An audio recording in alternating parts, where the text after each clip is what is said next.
Welcome to the Integration Station. I'm Michael, a child and adolescent occupational therapist, and with me today is Eleanor, who is also a child and adolescent occupational therapist. Actually, do you want to introduce yourself? I can do that. I really appreciated you doing that last time, That's though. all right. So, yes, I am also a child and adolescent occupational therapist and clinical director at OTFC Group. First-time podcaster, second-time podcaster. No, we can't say that. We don't need that one. Okay. Not factually accurate. Well, yes, Eleanor was with me today. For those who are familiar with the show, those who aren't, we'll be discussing how we can best support young people in their lives and find the fun in learning these things as well. So I think that's the most important thing. We'll take your questions, throw in some of our own, hopefully provide some insight through our discussion. For those who have tuned in previous episodes, it's more of a Q&A format. So if you have any questions you'd like to throw, please send them through to podcast@otfcgroup.au. Otherwise, DM us on Insta, which I don't have us on Insta, so I might remember to get OTFC Group on Insta. That would be useful. Yeah. Sounds like a good plan, yeah. Now, I did notice you're wearing the same jumper as last week. Michael, you are wearing an identical outfit as the last episode. That's a little bit awkward, but maybe it's a uniform for the podcast. Oh, yeah, all right. the darker You're going to have to remember it again for a third episode. That's right. I probably should wear an on-brand top, but that's okay. We can have one on-brand and one off-brand, but I have a range of different jumpers and I might... You're in the camel theme. That seems to the sea of camel that we often talk about at OTFC. Yes, that's true. Changing logos and colours all the time. But today we're going to cover a few more questions. This time it's a bit more varied. We did mention in the last podcast that today we'll be talking a little bit more about impulsivity and settling children without screens, which can be a big topic and a tricky one. And also a bit of a dive into, say, what happens after school when someone's coming home after school and having big emotions after a full day of school. So a few things in there, but hopefully we can touch on those and get some responses. Yeah, sounds good. Yeah. Anything else otherwise that you wanted to mention about your first experience on the podcast or your week so far? Thank you for asking. I really enjoyed the first experience, actually. I'll be very honest. You asked me how I was feeling. I was feeling a bit unsure, but helped to label that, work through it, and it was actually, really good fun. I enjoyed having that chat with you. Excellent. Yeah, well, I enjoyed having you on board as well. You're a calming presence, Michael. Thank you. Hopefully that's the case for my clients that I work with as well. I hope so. Something tells me that that's probably something that they might say as well. Well, they're very calming for me generally, or if not, then they're regulating and alerting me when I need to be alerted, and that's why I work where I do and with the people I work with. Don't get bored of it. Access to those sensory-rich spaces to help other forms of regulation too. Certainly helps. Pretty good. Yes. Well, this is a sensory-rich space. I mean, this is a high-quality space for podcasting. And you've got the gym ball as your preferred seating option. Yeah. Bit of sensory input as we're moving. Eli took the other chair, so but that's fine. We'll get into some questions. The first one comes from Anonymous, which is, what age does impulsivity improve? And reading this, my first response was, okay, this is a huge, huge question. Yeah. I don't know if it's something you've thought about before, but I currently have an almost 4-year-old child and I'm asking this question every single day. We're just about to do a little check-in to see how this question has landed with you. When is that going to change? And I think the reason I can stay a little bit calm or reassured about it is because I know that over time, those things can change.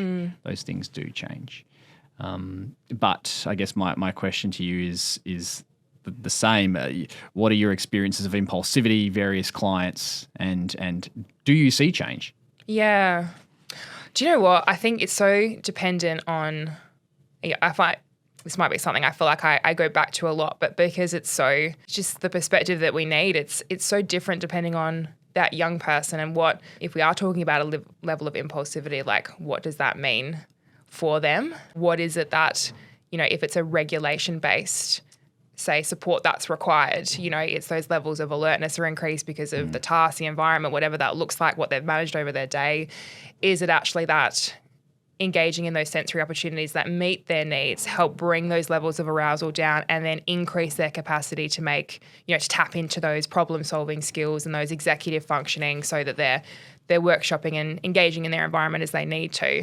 So that's, one part of the question, but is it something that's a little bit more inherent, and depending on what they're doing, where they're doing it, it might be that extra supports are needed from us in their network to help them do that in a way that's safe for them, safe for others. But I do often find, actually while we're talking about this, like some clients come into the space, especially in the shared environments that some of our therapy spaces are, in which there's multiple therapists, multiple clients working in that area. And a word we often use perhaps to describe some of those high arousal level clients is, they're quite busy. But actually in having them access the space, is it that, well, do I need them to do anything different, or can I allow them to explore in the way that makes sense for them? And I'll step in as I need to. If it is like an actual concern for safety, that's always a boundary that we can enforce. But if that's the way that they experience and explore their world and interact, how is it that can actually just facilitate what some of those differences and preferences look like in a way that makes sense for them too? Yeah. So I guess sometimes it's like, is it actually a problem, or is it something that I can support in a way that feels good for them? Yeah. And so I guess coming back to impulsivity as in its essence of what it is, that impulse control, that ability to be able to either think before you do something. Yeah. And in the last episode we talked about ADHD and some of that executive functioning, and impulsivity certainly comes into there, and impulse control is very much part of that. Yeah. And whether or not someone has the capacity to do that, it can vary from day to day. So you talked about, you have clients that come in and are quite busy, and I have clients that come in and are extremely active. And that is as much a reflection of maybe impulse control as it is of their sensory systems needing input. Yeah, 100%. And movement is regulating for them. So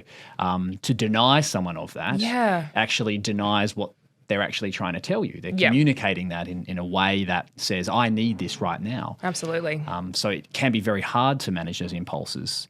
So you're absolutely right. Safety, I think, is a big thing there. But impulsivity in general, my understanding is that impulse control comes from those parts of the brain, those frontal parts of the brain that require the messages and information to be thought through. Yeah. For whether it's a something you say, something you all those things are very prefrontal cortex, and without getting too neuroscience, that does improve over time, and then when we hit teenagehood, that's when it actually kicks up to, I think it's its highest levels. Yeah. Right, and that's where you see things like risky behaviours and poor impulse control and lots of things that teenagers do because of the way the brain is starting to prune and to change things, and neurons are firing and wiring in different directions. And so that happens, really, really high at that stage. Yeah. So when I'm hearing like, what age does it improve?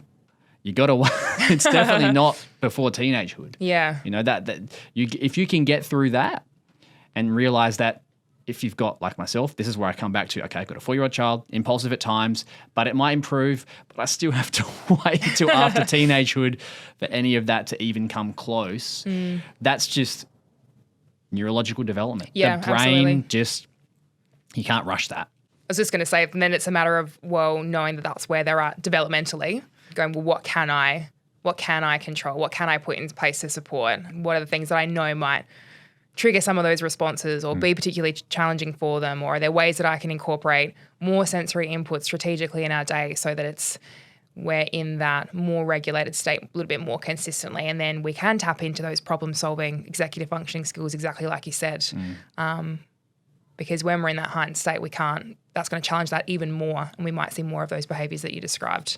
And the other thing I'd say is that often when we talk about this, where we often... and I guess I'm hearing, and when I talk about it as well, I'm hearing that it's more pitched in a way to support clients who are able to take on this information verbally, or for parents, but for those who are maybe non-speaking or higher needs that are and we've got a lot of clients like that are extremely impulsive, and they're just acting on what their body is needing. Absolutely. And so it can be very hard. And so in terms of impulsivity improving there, it does come down to having a combination of approaches, and OT is one part of that. Yeah.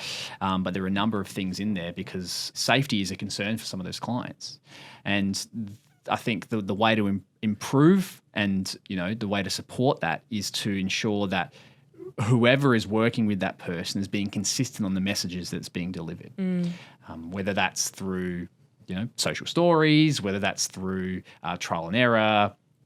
problem solving with a parent to, use language that's understandable Yeah. for that person. It has to just be consistent, because if messages are inconsistent, then you're never going to affect the Yeah, so change. true. So consistency is so important, regardless of how you address it. So in terms of Yeah. improvement, it is time, and it does happen. Like as I said, have you seen it before? And you said, yeah, I see it. I've seen it. Impulsivity has improved. I've had clients that have come into a shared space at OTFC Plus that have started out so impulsive, really, really struggling to manage other people in their space. And over, months to a couple of years, their engagement in the space has been so improved, because that impulsivity is not just executive functioning stuff. Yeah. It's also the sensory demands, the social demands, everything going on ties into what impulsivity is. Yeah. And it's been consistent. And I think like something that we often talk about, when we talk about behavior, really we're talking about like something that we're observing, something that, and using the word in that manner, but it's always trying to understand, well, what is what we're observing trying to communicate? Is there an unmet need? What can I be putting in place to support that? Yeah. I feel like we could talk about the whole podcast about this, and same with probably, like the last question too, I think as well, but we'll see. Maybe we need a part 2. Potentially. Part 3 or 4. That's if we don't get axed. No, joking. The next question, again, pertinent. I can't settle my 4-year-old without using a screen. Any tips? Screen time is pretty pervasive. Yeah, absolutely. What do you do around screen time, actually? Can I ask, what's your, Yeah, do you have things that you put in place around that, or times that we...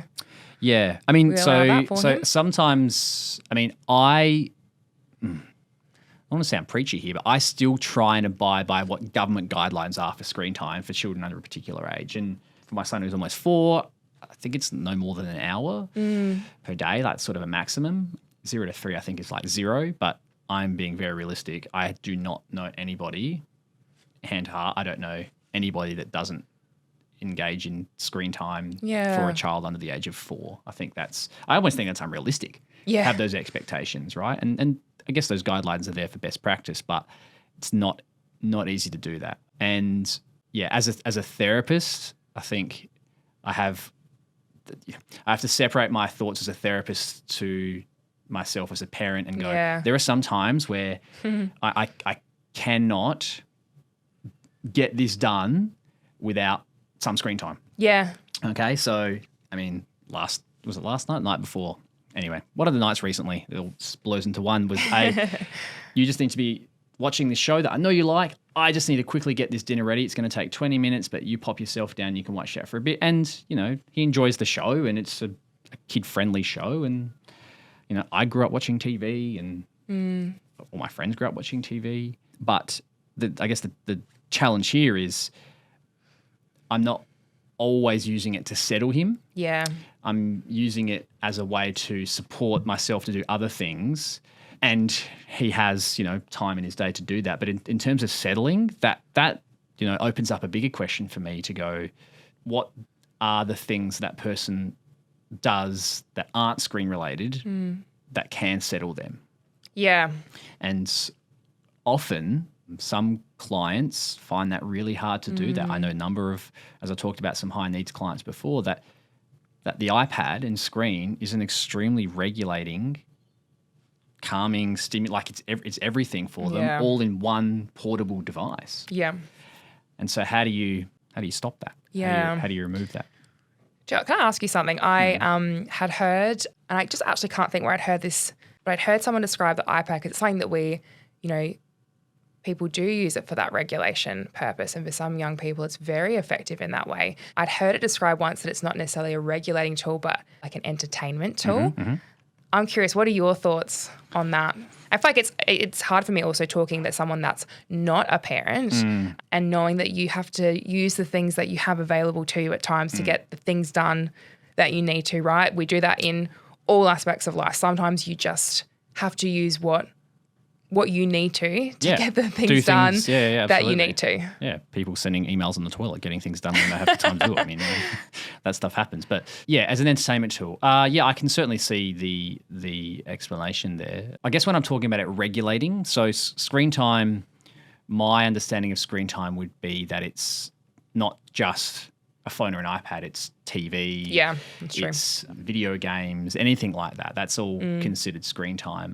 And I have mixed views on screen time. And again, it comes back to my experience of screen time. So I often talk about this with parents. So they go like, they're always on video games, and they're playing all the time. Like, okay, who are they playing with? One, are they playing by themselves? No, they're playing with their friends. They're always playing online with their friends. Okay, so there's a social component to that, right? Now, I know we're kind of getting off 4-year-olds here, but at the same time, it can certainly help to develop healthy habits at the start around how screen time is used. Yeah. So screen time used in a social context, online with people, with friends, with people you have face-to-face contact with, but are continuing that online, that can be quite constructive. And for some of the young people we work with, that is their only form of social interaction. Yeah. And if you take that feels away, safe and if you take that it's away, then accessible. there's zero. So it's really, you have to be really cautious about what screen time looks like. And I think it's easy to say this amount of screen time is fine, this amount is not. Yeah. But particularly for a young person, we're going back to some of that brain development, they haven't developed the skills yet to know what I can, when to get off. So that those sort of, we talk about impulse control, like I just want more and more of that. And it just works on that part of the brain, that dopamine part of the brain that's just reinforcing like I need more and more of this. And so for a young person, that can be really hard to make that change without someone supporting that. If I go right back to the question about how can I help my young person with screen time and settling, my first thought is co-regulation. So how are you as a parent or a carer or whoever you are working with that young person, how are you supporting them to co-regulate? Because a screen can be a co-regulator, entertainment, but it means that then they use that as their only form of regulation. Yeah. And that can be a really hard thing to come away, like to let go of when you don't want them to use it all the time. So from parent perspective, what can I do to help that young person to co-regulate in that moment so they're not needing a screen to settle themselves? Yeah. And I could go through a whole bunch of settling. What does settling look like? What true level too. they at? There's a whole bunch of questions that could go from here. But if it's like, let's say, a big emotional response, and then we're going, well, the only way I can really help them to resettle is if maybe they're even asking for the iPad too or some device like that, and then providing that gives that to them. But what maybe I'm really hearing in that moment is that there's something, we were talking about that unmet need before, and what I guess I mean by that, there's something going on for that young person that they're seeking something from you, from their environment that, or maybe it's a feeling in themselves that they're trying to work through. It's not a need in terms of I want my iPad, that's my need. It's what's going on beyond that that maybe is leading to those heightened emotions, heightened feelings of anxiousness, things like that. Yep. And actually what they might be looking for is just an opportunity to, like you said, MC, like that regulating, co-regulating, because if they're hijacked and then you're hijacked too, trying to settle them, that becomes really tricky, doesn't it? And you kind of end up escalating each other. So taking that chance to work out what you need for yourself to ground so that young person can ground with you and letting them know that they're safe, that you're here, whatever it is that they're needing from you, and seeing what that looks like. I hear too, this is a big topic, I can't get my young person to sit at the table unless I've got an iPad. And is that actually saying that perhaps that expectation for sitting over an extended period is actually the thing that's really tricky for them? And so, yes, the iPad might serve as a tool to keep them there, but can I shift my expectations about what settling at the table looks like so it's more achievable for them, more in line with where their body or their developmental profile is looking like, so that I can accommodate that in a different way? Very valid point, actually. Thank you, Eleanor. It kind of ties into our next question as well, when you talked about what's actually going on underneath the surface. But the next question is about my child goes to school, but they come home and have big behaviours, hitting and screaming. And you talked before about, I guess, that what's happening underneath the surface. And I might just throw to you here, because I know you spend a lot of time talking about this either through professional development or with parents. And what goes on at school is one environment. And then when you come home, it's a different environment. And there are certainly reasons why you might see behaviours at home but not at school. Yeah, absolutely. And you're right. I think, we hear sometimes too that teachers will go, but they're fine. I don't see anything. Are we even talking about the same kid sometimes, which is so hard, because then what that is telling me, if I'm trying to understand, well, where are we seeing those really big responses in the home environment? How hard has that young person had to work across the school day to meet social demands? So when we're interacting with others, making friends, managing friendship dynamics, and even potentially like those grey areas that happen at recess and lunchtime, unpredictable play, less structure. So when I talk about social demands, that's what that means. But then we add in things like the academic demands, the learning tasks, even just the expectations of I transition, in the mornings from my car into the classroom. I do these topics. I transition out for break times. I'll do tasks that are tricky, things that maybe don't feel as comfortable for me or that appeal to my strengths, or I've been asked to do it in a really specific way, and that feels like a lot, and that can feel really overwhelming. But at every point, I'm listing off a few things here. At every point, this young person is working to manage these elements with the tools that they have in the best way that they know. And we talk about, young people can manage these environments in that state of high alert with that activated fight, flight, nervous system response as part of that, which is a survival mechanism. But there's other things as part of that, like a fawn response, which essentially means that we're complying with what's being asked with the threat that we've perceived. We're just going to give in to that and hope that that threat goes away. Mask and go along. Absolutely. Yeah. Ties in so much with that. And so if that young person is managing in this way and does have that fawn response as part of that, they could present as someone that is very compliant, always asks, always responds to what they've been asked, does the tasks that have been asked of them without people realising, those that are supporting them, how hard they're working to do so. And then we come home and we're at just the top of our volcano and we are with our safe and supported people in the space that we know with predictable elements and everything, mum asked me to do something, or I have a mild interaction with my sibling, and things just completely unravel, and that might be a mild response, or it could be super intense for some young people. Yeah. And so then I'm looking from there, well, if they have to work that hard at school, what can we be doing to reduce those demands so that doesn't feel so overwhelming, so overloaded, that young person is just completely tapped out by the time they get home. It's just overwhelming hearing all the things. Oh, when I feel, you list it out, like it's a lot. And I'm thinking of... And that's scratching the surface, like that's not even going into all of those, like the details of that. Like that's just an overview. So imagine what that actually feels like for some young people. Like a 5 or 6 year old trying to manage all that. Yeah. Like a neurotypical child, let alone a neurodiverse. Yeah. Really, when you add in hard. things like those internalized pathological demand avoidant profiles in particular, where it's not a big external response and they're working, just so hard, and then things just unravel at home because it can, whereas they don't feel like it can in other spaces. One thing I often talk about in my assessments, and you might do the same, some people, for example, in psychology, they talk about like a window of tolerance. Yeah. We have something similar in ours, and it's actually up there on the board. I can just see it now. It's sort of a sensory regulation graph. Yeah. And you could probably, I don't know, Eli might be able to splice it up on the socials at some stage, a little photo of it. But ultimately, it talks about our arousal level and our arousal level being linked to how our bodies integrate or interacting with our sensory world around us. Yeah. And so, Michael, before you go any further with that, I feel like we keep talking about levels of alertness and arousal levels. Should we label what that actually means? Yeah. Sorry. No, absolutely. So when we talk about that, this graph looks at modulation, and modulation is how we filter and take in information around us, the sensory information I'm talking about, and our ability to filter out what we need to help us and what is not relevant to support our functional goal. So, for example, someone who has heightened auditory sensitivities might not be able to filter out the noise around them, and therefore they're taking in everything.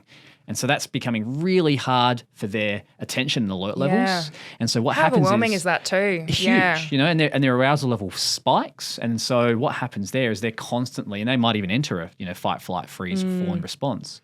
So that arousal level spikes into this heightened arousal state, and their attention drops off and their ability to learn really drops. Yeah. And their ability to actually process what's going on starts to really tail away. And so I do talk about that in that perspective. And when I look at this example, this child might go to school, but there might be a fawn response. They're at a heightened state of arousal, but they know socially, if I explode here, Yeah. it's going to look like, what's wrong with this kid? Yeah. So I'm going to hold that in till I get home because mum and dad or my caregivers, whoever they are, they know that's what I'm like and that's okay to do that Yeah, there. absolutely. And I often talk about with parents that come and say, my child always hits me, or it's a response that's like, mum always gets hit. And I often ask the question about, why is it that mum's always getting that? Yeah. Or if, one parent's always was copying that. And it's usually because that's the safest person. And unfortunately, what happens to the safest people is they cop a lot of the emotional challenges or a lot of that build-up that happens throughout the day. And it doesn't make it easier. No, does it? absolutely not. Which is so hard to, and even with that understanding and knowing that that's, going, gosh, that I'm part of that really key safe circle. That's so hard. And I think sometimes I rarely, if at all, ever have like a solution to that other than knowing you have obviously set up a safe enough space for this person that they're coming home and feeling that way. So it comes then back to how do we make the school or whatever environment. And advocating. Yeah, our national director, Dino, I still remember, he always says, school ruins kids. And I say this and I think about it and no, it's not true that school doesn't ruin kids, but the school environment doesn't suit every single person. Yeah. And it can be really, really hard for a lot of our neurodivergent children. And so it's a matter of understanding what can we do in the school environment to support those children. But then when they do come home, how do we make the home environment positive? Yeah. Let's focus on the strengths, I won't get into homework, but anyway, there are certain things there that I can understand why a child might come home and respond in that way. And those behaviours, as you said, are an indication of observations of how things are going. Yeah, someone who's really struggling, and they're not struggling because of what home looks like necessarily. They're struggling because of what that looks like in other spaces. Yeah. For when they don't feel like they can be their authentic selves or don't have the space to do that, or they're working really hard. I think it's probably a good opportunity to just round off some of our questions that we've had. Some good ones today, actually. As I said, like last episode, I feel we could have talked for more about this stuff. Yeah. But feedback might be we're talking too much. So if you want less, let us know. If you want more, let us know that too. Man, people who know me well, I've had that feedback before. Michael, I think you've even provided that to me, and I'll do my best to curb it, but that's a goal for me every day. Spoken fine via email. They're a very long emails. But they are slowly reducing. But yeah, some people say I like the sound of my own voice as well, so I'm as guilty as anybody else. But anyway, we're open to feedback though. We'll try. Absolutely, that's all part of the process. But we will hopefully be back next week with another episode. I think we're going to go in a bit of a dive into the difference between tantrums and meltdowns. Yeah. If that's okay with you? Yeah, that sounds really good. So if you do have any questions, please, as mentioned at the top of the episode, DM on Instagram. Otherwise, podcast@otfcgroup.au, and we'll do our best to answer those or at least have a good discussion about them. Sounds good. All right. And bringing it back, shout out to Fletch. Good evening, good morning, whenever you're listening. Any time of the day. It's a good thing about podcasts. Come out whenever you want. You can listen to them in the middle of your run. You can listen to them in the car to help you go to sleep. You might find our voice extremely regulating to help go to sleep. And we can talk about regulation strategies at nighttime to soothe and calm us. You're really helping me co-regulate now, Michael Ashley. Richard Feidler sort of conversation style voice. But I don't know why people tell us we talk too much. We're talking more now at the end of the episode. We can cut this out. All right. Thank you. Good night, everyone. Till next time.